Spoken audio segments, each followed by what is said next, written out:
El tema que voy a conversar con ustedes es estrategias para prevenir demandas médicas.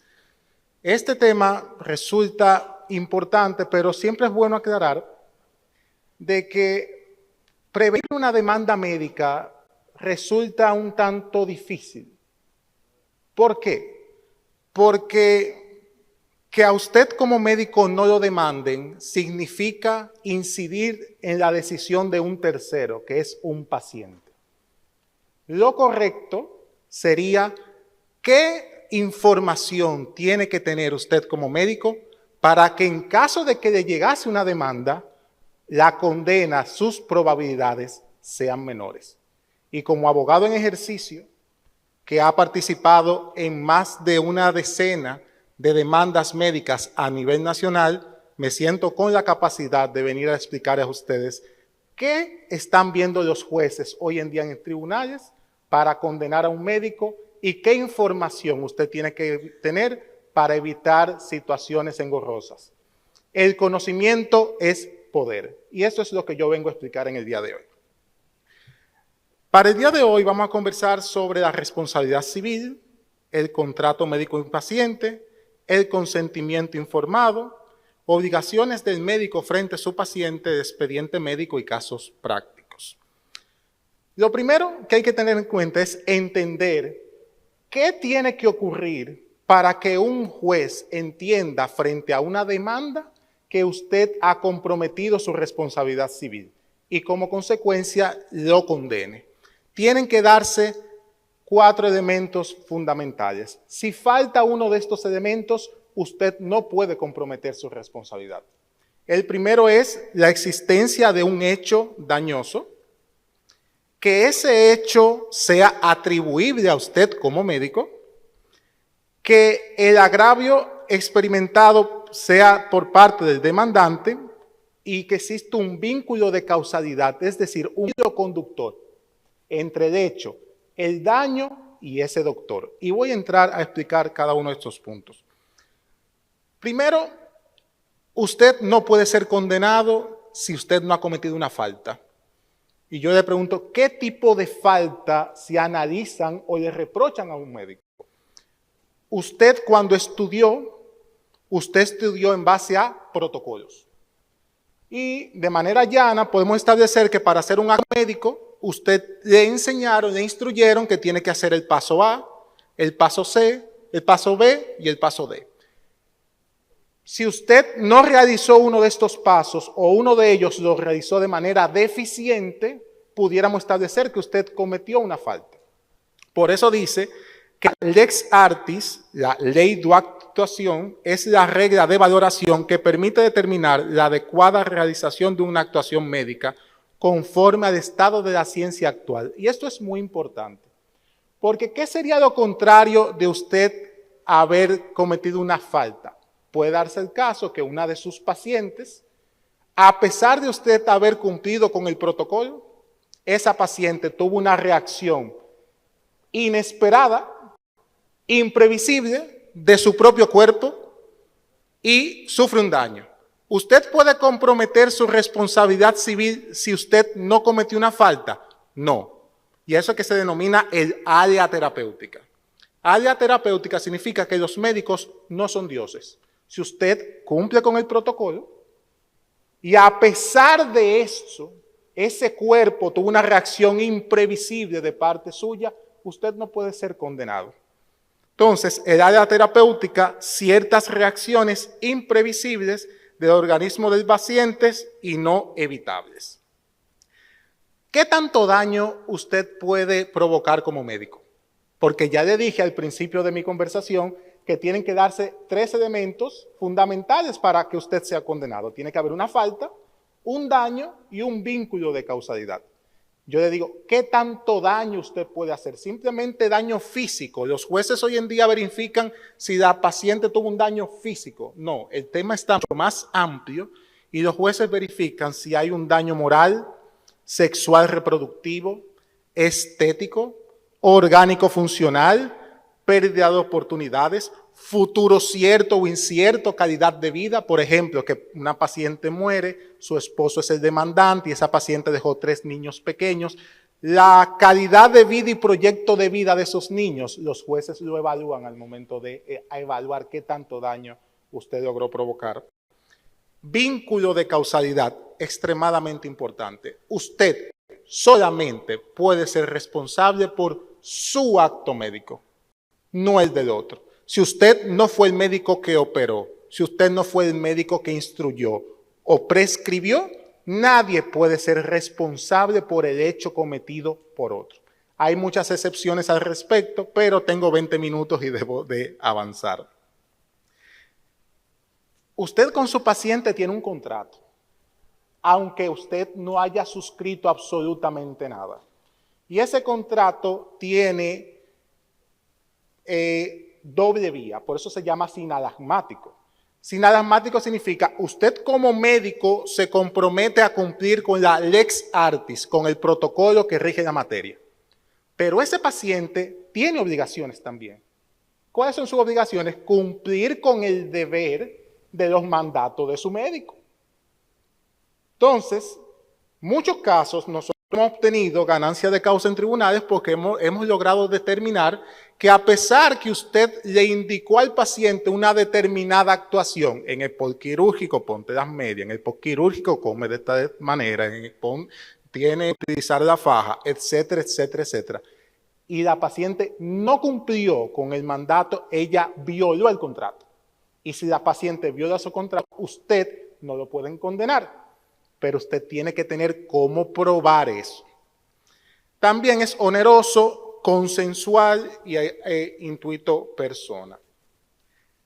Contrato médico también se hace con las clínicas y por eso ustedes ven que las clínicas hoy en día son tan rigurosas al momento de aceptar a un paciente en su centro de salud. Porque ha dicho la jurisprudencia, que es lo que dice nuestro más alto tribunal, que desde el mismo momento que usted acepta libre y voluntariamente un paciente, se activan una serie de obligaciones que usted no puede relegar de ellas. Usted lo aceptó, hoja de admisión por la clínica, usted está obligado a enfermería, asistencia médica, suministro de medicamentos, materiales, hospedaje, seguridad y cualquier otro elemento inherente. Pero, licenciado, ¿cómo yo sé si el contrato médico se materializa directamente conmigo como persona o con la clínica? Y eso es una pregunta que se suele utilizar mucho en tribunales. Si un paciente llega por emergencia a un centro de salud donde usted labora, ¿con quién él contrató? ¿Con el médico o con la clínica? Con la clínica porque él eligió a la clínica. Él no sabe quiénes son esos emergenciólogos, ni esos preposé, ni esos trabajadores.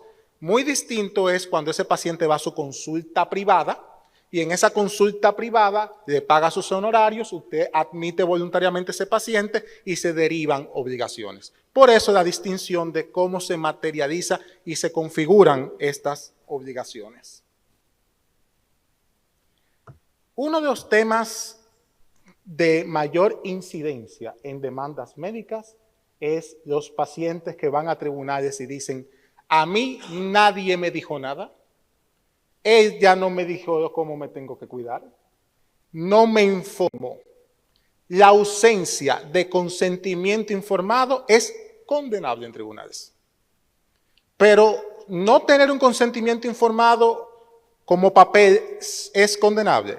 Va más allá la rigurosidad, sino si usted no tiene un consentimiento informado suficiente. ¿Y a qué se llama suficiente? Que logre que ese paciente cumpla con su fin, que es la autodeterminación de su propio cuerpo. Usted con su paciente no está en situaciones de igualdad, porque usted es el que tiene el monopolio de la información. Como usted es quien tiene el monopolio de la información, ese paciente si decide voluntariamente, sí, yo me voy a operar, ese sí tiene que ser bajo el total conocimiento de lo que se va a realizar. Si existe un déficit en esa información, en ese sí brindado por ese paciente, los tribunales lo reprochan. ¿Y por qué lo reprochan? Porque han dicho que ha sido juzgado que es un deber un deber del médico informar al paciente sobre todos los riesgos de la intervención que será sometida para evitar incurrir en responsabilidad civil médica. Este deber de informar no constituye un deber accesorio a la conducta, sino una parte esencial de la prestación del servicio de salud, en virtud que es imprescindible para la toma de una decisión eficiente. Y usted dirá, pero de un determinado acto médico pueden derivarse un sinnúmero de riesgos. Ya la jurisprudencia constante ha dicho, los riesgos de mayor relevancia tienen que estar descritos. ¿Cuándo usted no necesita un consentimiento informado? Primero, urgencias médicas. Si usted está en una urgencia médica, no requiere un consentimiento informado. Ahora, hay urgencias y hay urgencias. Para jueces, para tribunales, ¿qué es una urgencia médica? Que se encuentre en peligro la vida del paciente. Eso es lo que se entiende como una urgencia médica.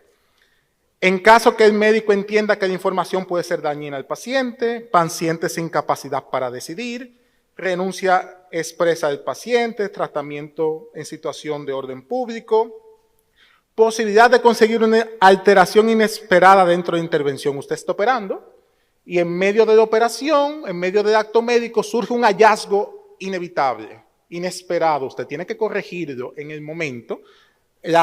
Tribunales no le va a reprochar que usted tiene que salir a llenar documentos si usted tiene una situación de salud en el momento. Entonces, preguntas frecuentes. ¿Cómo debe ser la información del consentimiento informado? Tiene que ser entendible por el paciente. Si usted va a hacer una histerectomía, usted tiene que describirle al paciente en palabras que ella pudiera comprender lo que usted va a realizar. Porque al final tiene que brindarse de información. ¿Quién da la información? El médico. Los jueces, cuando estamos en tribunales y le preguntan, paciente, ¿quién le dio el consentimiento informado? La enfermera antes de entrar al quirófano. Aquí nadie hace eso, ¿verdad que no? Nadie da el consentimiento informado con la enfermera antes de entrar al quirófano. Eso no pasa, ¿verdad que no? Bueno, ¿a quién se da la información? Al paciente o un representante de él, si es menor de edad o un interdicto. Consentimiento por representación y prueba. Recomendamos testigos. Hoy en día se dice que existe una gran cantidad de demandas médicas y yo soy que digo que eso no es cierto. Desde el año 2015 existió un cambio de paradigma sobre la responsabilidad civil médica, donde se establece claramente que ya no solamente los médicos asumen obligación de medios frente a sus pacientes, sino que también tienen obligaciones de resultado. Lo que hoy en día se publican muchos las condenas, pero no necesariamente existen hoy más demandas que hace 5 años. Como dice aquí, en este tipo de convenciones los profesionales de la salud asumen una pluralidad de obligaciones que no siempre comparten el mismo carácter, el cual dependerá esencialmente de los niveles de riesgo y su aleatoriedad. Los profesionales de la salud asumen distintas obligaciones frente a los pacientes, algunas de medios y otras de resultados. Una obligación de medios es que usted con solo probar que usted fue prudente y diligente al aplicar la lex artis, usted se exime de responsabilidad. Una obligación de resultado es el que tiene el taxista. Si no me llevaste del punto A al punto B, usted no cumple su obligación. Y resulta chocante de cómo un médico puede asumir una obligación de resultado frente a su paciente. Y eso fue lo que dijo esa jurisprudencia del 2015, que elevó la cantidad de demanda en contra de médicos. Y yo le traje 4 ejemplos. Estudios previos. Si un paciente en el protocolo, por ejemplo, requiere un estudio cardiológico y usted entiende que ese paciente, muchacho joven, 22 años, atleta, sin condiciones mórbidas, por un tema económico o de velocidad, no le hace el cardiológico y ese paciente le da un paro en quirófano, eso no es una obligación de medios para usted, es una obligación de resultado hacer los estudios previos que dice el protocolo. El tema de las asepsias. Equipamiento y mantenimiento. Una condena famosa de un centro de salud de Santo Domingo, donde la clínica para hacer una operación mayor requería de un nivel de habilitación y esa habilitación obligaba a tener cuidados intensivos. El cuidado intensivo estaba en reparación, la clínica y el médico accedieron a hacer esa operación mayor, la paciente se complica y muere en el trayecto de la clínica A a la clínica B porque no tenían el cuidado intensivo habilitado. Es una condena, es una obligación de resultado tener el equipamiento y el mantenimiento. Y preparación académica. Que usted tenga la preparación académica necesaria respecto a los actos médicos que usted va a realizar. Eso no es obligación de medios, eso es de resultado. Ya estamos en la parte final, medios de defensa. Yo puedo afirmar de que si he participado en más de 100 defensas de médicos, nuestro nivel de efectividad supera un 80%. No se dejen asustar. Es muy difícil probar que un médico ha comprometido su responsabilidad civil. Hemos perdido demandas, claro está. Pero quiero entender, y que eso quede en la psiquis, que ningún médico de entrada, un juez va a entender que quiere hacerle daño a su paciente y que puede dar un hecho dañoso. Pero ese dañoso no necesariamente va a surgir de una falta y las áreas terapéuticas se suelen dar. Por ejemplo, dice, la falta del médico debe de probarse. En la especie no se advirtió de la instrucción de la causa ni de los elementos probatorios, que no se cumpliera con el protocolo médico ni que no se practicara los análisis preoperatorios para constatar el cuadro clínico de la paciente. Otro, para que exista mala praxis médica es necesario establecer que el hecho generador del daño tuvo su origen en una actuación imprudente o negligente o que fue la consecuencia de una falta de pericia o inobservancia de las normas y deberes que debe observar el profesional médico y que por lo tanto el daño no se debió a un acontecimiento imprevisible o fortuito que escapara del control del médico.